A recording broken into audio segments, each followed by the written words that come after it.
राम राम जी, सभी भाई बहनों को राम राम। मैं हूं बाबा रामदास और आप देख रहे हैं स्लो जिंदगी। एक किस्सा सुनाता हूं आपको। आज से कुछ साल पहले की बात है। मैंने अपनी कोई घुमक्कड़ी की कोई पोस्ट लिख दी फेसबुक पे। शायद राइड वाइड पे मैं कहीं गया था, 2 4 6 दिन 10 दिन के लिए। तो उस पे हमारे एक मित्र हैं, उन्होंने कमेंट किया कि अरे बाबा तुम तो मनमौजी आदमी हो, हम लोग तो नौकरी पेशा हैं, कहाँ मिलती है हम लोग को छुट्टी। 1 दिन की भी छुट्टी नहीं मिलती, 1 घंटे की भी छुट्टी नहीं मिलती। तो मैंने कहा यार, प्राइवेट सेक्टर में हो कि सरकारी नौकरी में। मैंने कहा सरकारी नौकरी में तो छुट्टी ही छुट्टी, चाहे जितनी छुट्टी लो। सरकारी आदमी तो काम ही क्या करता है। और अगर प्राइवेट में हो तब भी अगर तुमको छुट्टी नहीं मिलती तो ये तो बहुत बड़ी समस्या है। उन्होंने बोला हाँ, प्राइवेट में कोई छुट्टी नहीं देता या छुट्टी नहीं मिलती। तो मैंने कहा नहीं, मैं इस बात को किसी और नज़रिए से देखता हूँ। मेरा हर चीज़ को देखने का नज़रिया अलग है। तो मैंने कहा अगर आप सरकारी नौकरी में हैं तब तो वहाँ तो सरकारी काम कैसे होते हैं आपको पता ही है। और अगर प्राइवेट में है तब तो आपको और ज़्यादा काम करने की और एंजॉय करने की और हर चीज़ करने की ज़्यादा स्कोप है। उन्होंने पूछा कैसे। मैंने कहा अगर आपका बॉस आपको छुट्टी नहीं देता है और आपको वो कहते हैं, अगर मैंने कहा यार सिक मार दो साले को, बोला नहीं सिक मार देंगे तो नौकरी चली जाएगी। ओ, मैंने कहा ये चक्कर है कि अगर तुम 4 दिन नहीं जाओगे तो तुमको वो नौकरी से निकाल देगा। दैट मीन्स तुम अभी उसके लिए अपरिहार्य नहीं बने हो। अगर तुम 4 दिन न जाओ या कोई जरा सी बात हो और वो तुमको नौकरी से निकाल दे रहा है, इसका मतलब तुम उसके लिए अभी एक वैल्यूएबल एम्प्लॉय बने ही नहीं हो। तो अगर if you are not valuable तो तुम्हारी वैल्यू कोई क्यों करेगा। इसका मैं आपको एक किस्सा सुनाता हूँ। आज से करीब 20 साल पुरानी बात है। मैं बनारस से इधर आ रहा था दिल्ली की तरफ, और बनारस से मैं चढ़ा तो वहाँ फर्स्ट एसी के जो 4 सीट वाला कूपा होता है, उन दिनों श्रमजीवी में फर्स्ट एसी का कोच लगता था। तो मैं तो सड़क छाप आदमी हूँ, मुझे कहाँ फर्स्ट एसी नसीब होता। पर मेरा दोस्त जो है रेलवे में एक टीटी था और उसी ट्रेन में वो चल रहा था, तो हम उसके साथ बैठ के गप्पे मारने के लिए एसी के एक कूपे में हमने अपना बैग धर दिया और वहीं लोट मार दी। तो उसकी 4 सीट वाला कूपा था और टीटी भाई मुझे बैठा के अपना ड्यूटी करने चला गया, अपना आराम से बैठे हुए थे। तो उस कूपे में जो 2 अन्य यात्री बैठे थे उनसे हमारी बातचीत होने लगी। तो उन 2 यात्रियों में एक तो था सेठ जी टाइप, दिख रहा था कि वो सेठ जी हैं, और दूसरा था एकदम मजदूर, मतलब ब्लू कॉलर मजदूर। गंदी सी उसकी चप्पलें थी, गंदे से पैर थे, और उसने एक सामान्य पैंट शर्ट पहनी हुई थी। हाथों में गट्ठे पड़े हुए थे, जो मेहनतकश मजदूर के यहाँ पे जो स्किन डेड होते होते जो पत्थर जैसी हो जाती है ना, वैसे उसके हाथ दिख रहे थे। तो मुझे क्यूरियोसिटी हुई कि सेठ जी हैं, ऊपर उनके साथ उनका एक लेबर जैसा दिखने वाला आदमी। ऐसे ही तो हेलो हाय हो गई, बातचीत हो गई, शुरू हो गई। तो मैंने पूछा अच्छा वो सेठ जी हरियाणवी, उनके हिंदी में कुछ हरियाणवी टच था।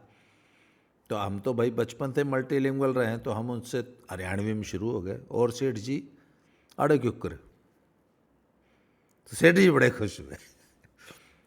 बोला भाई साहब मैं, क्योंकि वो ट्रेन आती है वहाँ, उन दिनों वो पटना से चलती थी, राजगीर तक एक्सटेंड नहीं हुई थी। तो बोला जी मैं न्यू न्यू बिहार तक आ रहा हूँ। तो मैंने पूछा बिहार आप क्यों कर चले गए? बोला इसने लेने गया था। तो मैंने पूछा ये कौन है? बोला जी हमारा फोरमैन है। तो मैंने पूछा सेठ जी आप दिल्ली से फोरमैन को लेने बिहार गए, मतलब इसकी टिकट करा देता था यो ही आ जाता। बोला साला आवा नहीं था ना। तो मैंने पूछा क्यों यार? बोला यो 10 दिन की छुट्टी लेके आया था, साला 2 महीने हो गए आवा ही नहीं था, घर मौज ले रहा था। मतलब मैंने बोला फिर? बोला जी मेरा नहीं काम चलता इसके बगैर एक दिन भी, और ये साला 2 महीने की छुट्टी मारने के मूड में था। बोला फिर? बोला फिर मैंने आना पड़ा। मैंने कहा ये क्या चक्कर है? बोले जी मेरी है फैक्ट्री और ये वो है उसका फोरमैन। मैंने कहा हाँ। बोला जी फिर? बोले जी बड़ी फैक्ट्री है बड़ी। और बोले सारी फैक्ट्री इसके सिर पे चलती है। मैंने कहा अच्छा जी। बोला यो इतना बड़ा एक्सपर्ट है मशीनरी का। बोला अगर ये उड़न ना हो रहा तो 1 मिनट नहीं चल सकती फैक्ट्री। मैंने बोला अच्छा जी। और ये बात मैंने आपको बताया ना 20 साल पुरानी बात है, 20 से भी ज़्यादा हो गए, 25 साल हो गए। मतलब मुझे याद है उन दिनों मेरी सैलरी 5,000 रुपये आया करती थी जबकि ये बात है। और मुझे सेठ जी ने बताया उस जमाने में, बोले इसकी सैलरी 50,000 रुपये है। जी हाँ, फैक्ट्रियों के फोरमैन्स की इतनी ही सैलरी होती थी तब भी। जब हमारे जैसे सरकारी कर्मचारी 5,000 सैलरी लेते थे ना, तो एक प्राइवेट कंपनी का प्राइवेट सी फैक्ट्री का फोरमैन 50,000 रुपये लेता था प्लस पर्क्स। तो वो फोरमैन हफ्ते 10 दिन की छुट्टी मांग के गया और सारा उल्टा नहीं आया था, गराई मौज ले रहा था। बिहारियों की एक बड़ी गंदी आदत होती है। बिहारी मीन्स मैं खुद बिहारी हूँ, और बिहारी मीन्स लखनऊ के आगे का पूरा इलाका बिहारी है, फिर चाहे जहाँ चले जाओ। और बिहारी एक बार अगर घर न चला गया फिर उल्टा नहीं आओ, चाहे वहाँ उसकी झोपड़ी हो, चाहे उसकी में लाइट ना आती हो, पता नहीं क्या सुख मिलता है।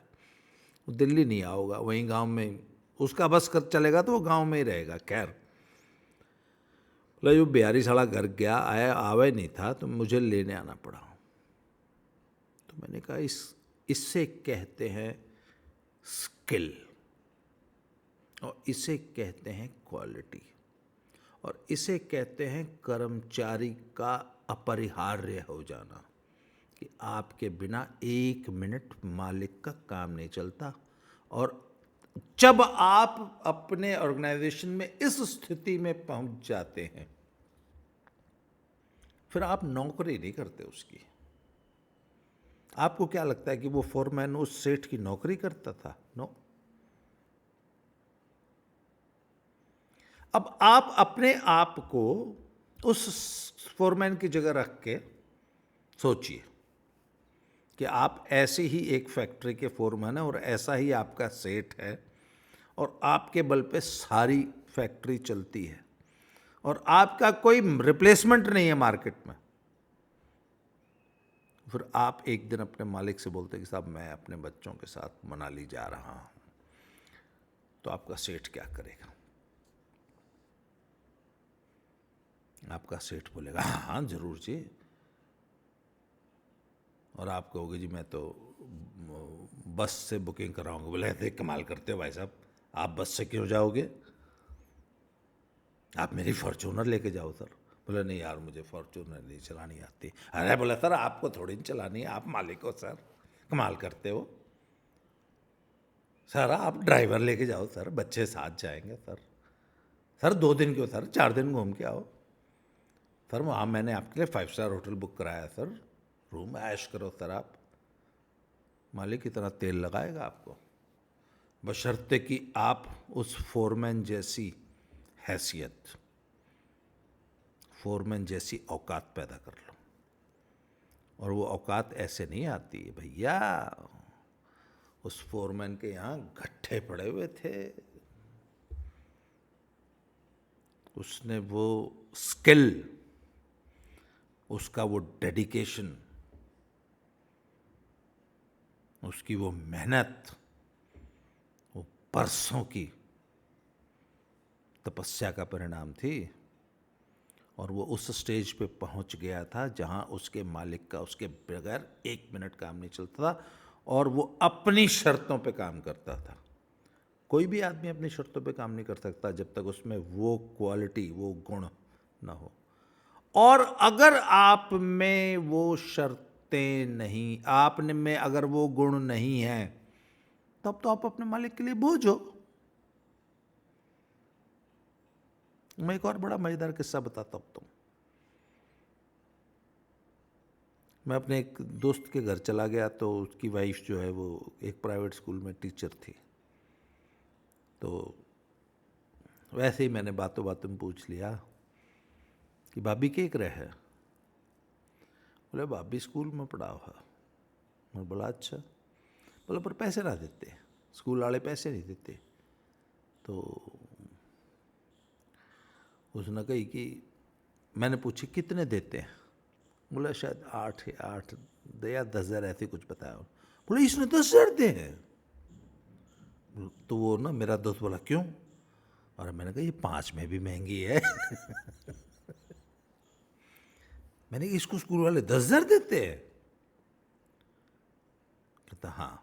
मैंने कहा भाई 5 में भी महंगी है। बोले ये बात उसके मुंह पे कह दो। मैंने कहा बावला हो रहा है, रोटी नहीं मिलेगी। परफेक्ट यही है। अरे भाई आपके अंदर कोई क्वालिटी होनी चाहिए यार। अगर आपके अंदर वो स्किल सेट है, अगर आप उतने डिसिप्लिन्ड हैं, अगर आप उतने ही डेडिकेटेड हैं, अब अगर आपके अंदर उतनी ही डिलीजेंस है, डिलीजेंस मतलब जुट के काम करने की क्षमता, परफॉर्म करने की क्षमता, डिलीवर करने की क्षमता, अगर आप इनोवेटिव हैं, अगर आप प्रोएक्टिव हैं, अगर आपको समस्याएं आने से पहले दिख जाती हैं। जो अच्छा लीडर होता है ना, वो समस्या आने के बाद उसको सॉल्व नहीं करता। जी हाँ, लीडरशिप का सबसे बड़ा गुण, अच्छा ड्राइवर होता है ना, वो गाड़ी ठुकने के बाद नहीं चेतता।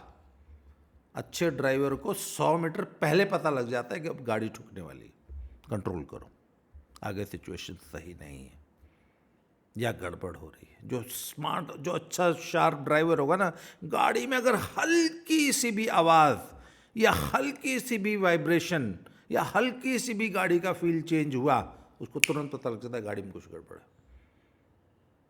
या आगे रोड पे क्या सिचुएशन है, उससे वो 100 मीटर पहले भांप लेता है कि ये गड़बड़ होने जा रही है।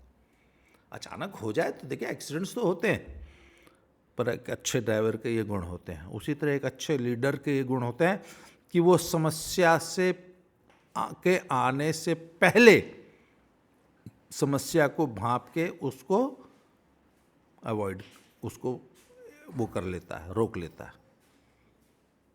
यही एक अच्छे लीडर का गुण है। और as an employ, as a worker, अगर आपके अंदर ये गुण है तो कैसी भी प्राइवेट संस्था, हो सकता है सरकारी में आपको कोई वैल्यू ना करे, बल्कि कोई नहीं करेगा, बल्कि आप अगर इतने लायक होंगे ना तो बल्कि आपका तो ट्रांसफ़र हो जाएगा या आपको सस्पेंड, आपका टर्मिनेशन, आपकी नौकरी चली जाएगी अगर आप इतने लायक हो गए सरकारी में।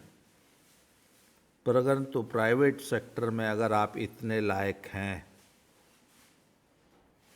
तो आपको पलक पावड़े बिछा के मालिक पूजा करेगा आपकी। डेली जब आप वर्क प्लेस पे आएंगे ना, तो मालिक अपने पूरे परिवार के साथ वहाँ खड़ा रहेगा और आरती उतारेगा आपकी। जी हाँ, प्राइवेट सेक्टर का ये सबसे बड़ा गुण है कि प्राइवेट सेक्टर सिर्फ और सिर्फ टैलेंट की कदर करता है। और अगर आपकी वो कदर नहीं है तो इसका मतलब आप मेरे उस दोस्त की बीवी की तरह हैं जो कि 10,000 में भी महंगे हैं। अच्छा, दूसरा मैं एक बात और हमेशा कहता होता हूँ कि यदि आपको अपनी ऑर्गेनाइजेशन में सैलरी बढ़ाने के लिए इंक्रीमेंट के बार बार मांगना पड़ता है, या तो आपका मालिक लिच्चड़ है तो ऐसी संस्था को तुरंत आपको छोड़ देना चाहिए जहां आपके टैलेंट की वैल्यू न हो। अदरवाइज आपकी सैलरी बिन मांगे बढ़नी चाहिए। जैसे सैलरी बढ़वाने का एक और तरीका होता है, ये मैंने अपने एक बार स्कूल में लागू किया था। हमने क्या हुआ कि हमारे स्कूल में जो जनरल टीचर्स थे उनकी सैलरीज थी 20 से 1,000 रुपये। फिर कुछ ऐसा हुआ कि हमने कुछ नई भर्ती की, वैकेंसी निकाली। वैकेंसी में हमने 30,000 और 35,000 रुपये ऑफ़र किए। आज से 10 साल पुरानी बात है। और हमने 30-35,000 के में पे बैंड में 5-6-7 टीचर्स की भर्ती कर ली। तो पुराने वाले आए